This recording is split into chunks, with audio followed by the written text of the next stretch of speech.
Joanne, Susan, Phil, wonderful to see you. Thank you so much for coming in. It's now, Susan. I did it in that way round.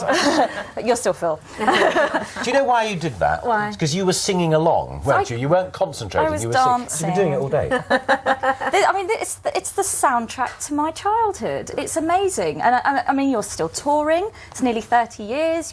You're selling records. You've got the 2 concerts that we will talk about. How on earth do you keep going? And how come you're still friends? Oh God, that's a lot of questions rolling on. I think because we've been together for so long, we sort of, it's a bit like a marriage. You get to know when someone's in a bad mood or whatever, and you keep your distance and things. And you know, we're not together all the time at home, sort of thing. And we really love what we do. More importantly, we're very lucky. I love the story, though, about how you first recruited these 2 beautiful women, and you had to go and ask, rather like a Victorian drama, you had to go and ask Dad if that was all right. Yeah, that was a very, very scary thing to do. But I put all my makeup on thinking that would impress the fathers. It didn't at all. But you had a lovely long flop of hair in those days, I remember, because it was more the sort of childhood to soundtrack to my early 20s, perhaps, or 30s even. But the 2 dads were happy. Eventually, yeah.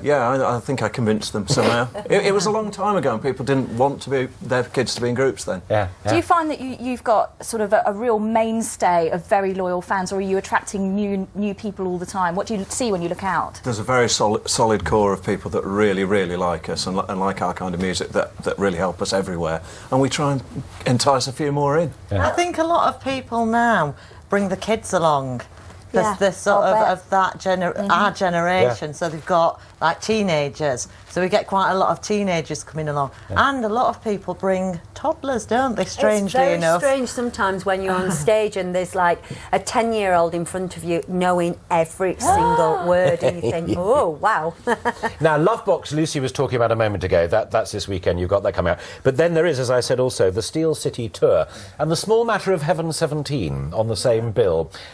Is it all forgiven and forgotten and we all love each other now? It sort of really is, yeah. Sort of was the key word in that answer, Phil, wasn't it, really? Yeah, I think in those days we had interview Tourette's and we used to say some things we knew we shouldn't say, but we always really liked each other. Even then we were sharing studios and things. We're looking forward to it. Yeah. One of the other things, just very briefly, that I love is that you say you always sing live and you never use playback. No, we don't. We always sing Which is live. brilliant. And that, Well, I think it's not fair to the audience. If an audience have paid to come to see you, I think the least you can do is sing live for them. And you can tell we sing live. We're not that perfect. But it's very interesting when you know that a reviewer's not been, because they say it was all on recorded. Yeah. Well, it's a tribute to you. Lovebox this weekend, Steel City tour, in the running summer? right through, back in Hammersmith in December, I think. December the 8th. Brilliant. Well, it's great to see you again. Thank you for finding time for us. Thank you very much. Thank Wish you luck. you. Thank you.